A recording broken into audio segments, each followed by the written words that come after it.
I would like to dive back into a valley.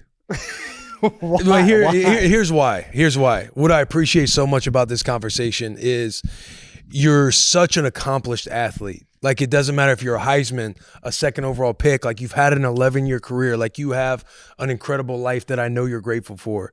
And getting, like, having these conversations, like a lot of stuff that you consume is about everybody's highlights. And I'm appreciative that you're so transparent in these low moments, because I feel like everybody watching, like, it goes through stuff. Like when you're talking about getting benched or this happening, like in my brain, there's like something you're speaking to that I'm relating to in my journey. And I feel like everybody does that. And it doesn't matter how high you are. It's like everybody goes through this human factor of bringing it back to internal, talking with a psychologist, like getting over whatever those mental blocks are to allow your body to do what it's capable of doing. Yeah. So that's why I love like talking about the valleys and going to the time where you were talking about in Philly. Was there a moment where you're talking to your wife and talking about like retiring and not wanting to do it anymore? Yeah. And that was the place you were thinking about, hey, once this training camp's over, maybe I they was keep like, me, maybe they're not, but I think I'm going to hang it up. Yeah. I mean, I was feeling that after Atlanta. Just kind of how everything transpired there and the negative kind of, you try to say like, oh, nothing gets to you, right? Like, I mean, I don't even have social media, but like that stuff was getting to me about like, oh, he's a quitter, this and that. Like and I was like, that's never been who I am, never been labeled as that. And it's like, it felt like it was attacking my character and my integrity. And so I was like, man, F this. I don't need this. Like, why would I just set myself up for that?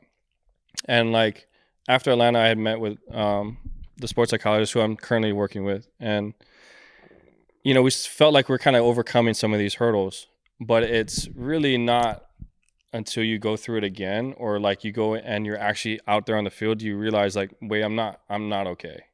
Like my anxiety, like these things are still bothering me. And so really like, I mean, I was like, we had this open stadium practice when I was in Philly, and which is wild, by the way, they sell those out. So there's the practices at Philly. How many people? Whatever the stadium holds, I think it was like 70-some thousand people. The whole stadium? It was like an open scrimmage, and really like you had open practices or whatever, but like that was the first time I had been in a stadium full of people like that since the whole thing in Atlanta. And bro, I could not throw a ball. Could not throw a ball. I was like, my fear, my anxiety, like everything was just like through the roof. And so I ended up just running around. Like I was like, they were calling plays and I was just scrambling, just trying to like move the ball. And I remember coming out of that game or the scrimmage and I was like, dude, this is not it. I don't care. I remember looking at my wife like, I'm good on this. Like I don't need it. And it just kind of, it compiled. Like I went into the next preseason game against Baltimore, did okay. Cleveland, I was like a mess. And I was like, after the Cleveland, I really thought I was going to get cut. I was playing so bad. And I was just like, in my mind, I was like hoping, like, I was like, I hope they just cut me and I just like walk off with it and move on. And that's when Howie kind of sat me down after the Cleveland game, was like, hey, I'm going to try to kind of help you out here. And through that process, through that year, working with G, my sports psychologist, like I really kind of just started to separate myself from what that anxiety and that fear is. And a lot of it is external.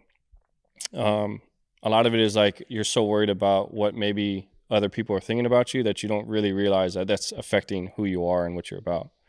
And my nature as a people pleaser, I think, kind of really sets that off. Like I naturally want to be liked. I want people to appreciate me as a person.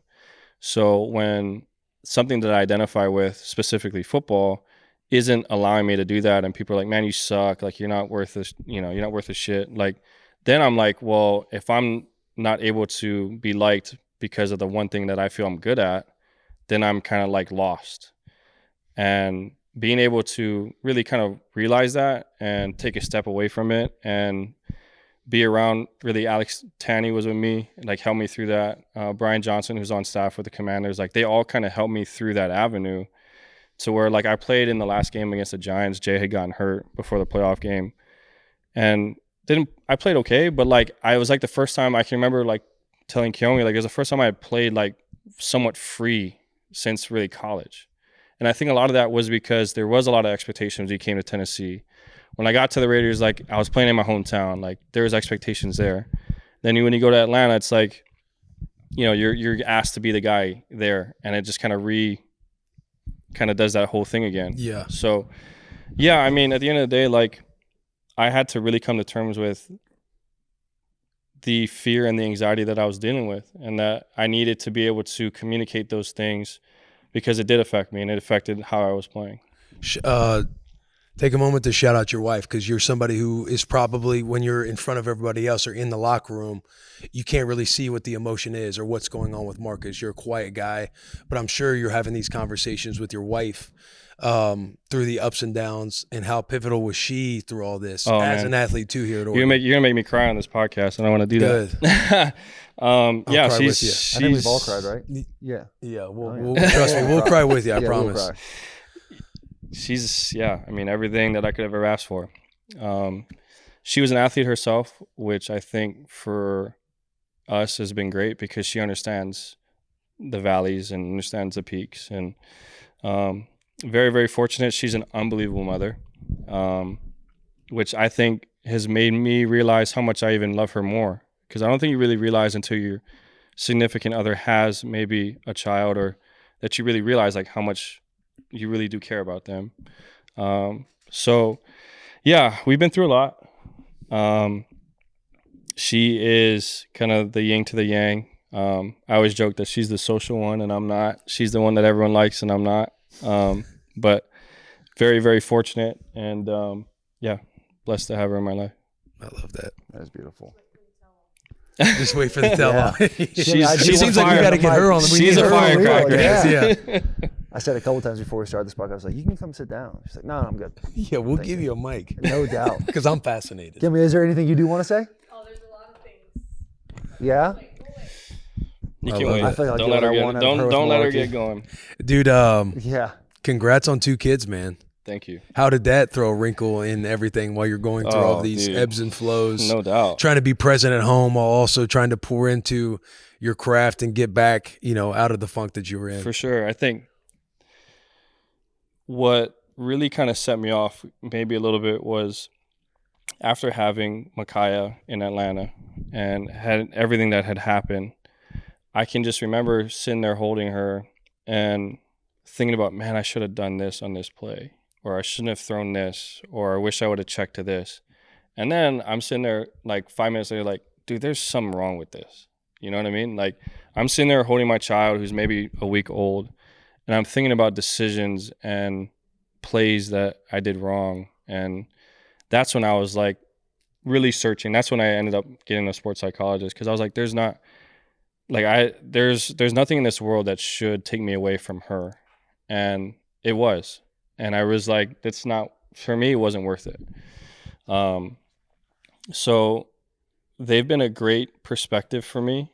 And I think it's really helped me kind of iron out a lot of that fear and a lot of that anxiety, because I don't want my kids to be afraid to talk about it if they do have it, right? Like, I want my kids to be able to be vulnerable and be open to having conversations, whether it's with us or with other people, because I think that's how we all internally grow. So I think for me, it's been the biggest blessing because it's helped me kind of overcome a lot of these things that I've been dealing with. Yeah, I love that. Yeah, having kids changes everything. Yeah. And I get what you're saying too with the, like, I remember having a win, and she was born on July 5th, and then a couple weeks later I'm in camp, but I would get done with camp and I'd be thinking about tomorrow's practice, right, or the film, I messed up this play. Right. And yeah, it's so consuming. Mm-hmm. And when football becomes that consuming, it takes away from the fun. It takes away from the reason why you started playing the game in the first place. And it's so hard to get out of that mental gymnastic of how tough, like, the smallest things can set you off when they used to not at all. Right. So. Yeah, man. Because there's parts of me that feels like I got lucky having Rue, because we had our first around the same time. Yep. So I was actually about to go out to Atlanta. But even leaving, however old Rue was at that time, and feeling like, man, it kind of sucks. Like, hey, shout out NFL moms and wives that are out there. For sure. Because just knowing that what we pour, like talking for myself and then you probably now being out of the league, like what you have to pour into a profession like this at a level that you've obsessed about for your entire life, and knowing how that can, like, you know, again, I feel like I'm like thankful that I had Rue kind of after the fact, because of how much you have to pour into everything at home, and knowing that, you know, your unbelievable wife has to sacrifice a lot of stuff for us to chase our dream.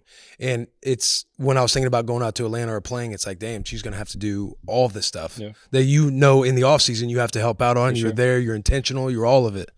Absolutely. Well, like, I don't mean to cut you off, but like, that's like right now, right? Like, we start April 22nd, and I'm not going to move my entire family out there for 7 weeks or 8 weeks of the OTA period. So like, she's going to be here in Oregon for Monday through Thursdays by herself. And it's basically, she becomes like a single mother, right? And then I come pop in on Friday for the weekends. And, you know, it's just, I don't think a lot of people understand like what that is and how that operates really on a day-to-day basis for a lot of these families. Cause it's not just me, you know, I mean, guys like Zach Ertz and Bobby Wagner, like they have kids, you know, that are on the West Coast that they're going to be traveling back and forth to. Yeah. And it's just, everyone kind of sees the end product on Sundays, but like it is strenuous on the families, and to have someone solid at home to be able to take care of those things is really important. Yeah, it's such a unique balance of like having gratitude for being able to do something that 1% of 1% get to do, right? And also being as present as you possibly can when you do get home, because it's just like you got to turn that switch on. And coming home and probably want to kind of talk about your day or a practice, and then you kind of like check yourself, like, right. Sweetheart, On the flip side too, like, I mean, Talon had to deal with that, you know, especially when I had Win. Shortly after that was like the ACL, the bad season, and like, so there was just like so much turmoil, and I was a shell of myself. And I would remember going, like, my knee would be hurting, I have a bad game or something like that, and then I'd go into the next week and have practice on a Wednesday and come home, and she's like, oh, today was tough. And selfishly, I'm thinking to myself, like, bro, you don't know how tough this is. Like, you know what I'm saying? Like, obviously what they're doing is, I'm truly trying to be as honest as possible about where I was mentally. For sure. Because I would sit there and be like, bro, this shit doesn't work, and I have to go do things that this needs to work for. Right. And it's just like, it's crazy how selfish you can get if you like allow yourself to. And definitely, like, towards the end of my career, I was like, I could look back at that and be like, wow, like I was very selfish about me and like everything that was going on with me, as opposed to like seeing what she was having to go through. So it's, having kids is definitely, it's a good perspective. Yeah. It definitely equalizes a lot of things.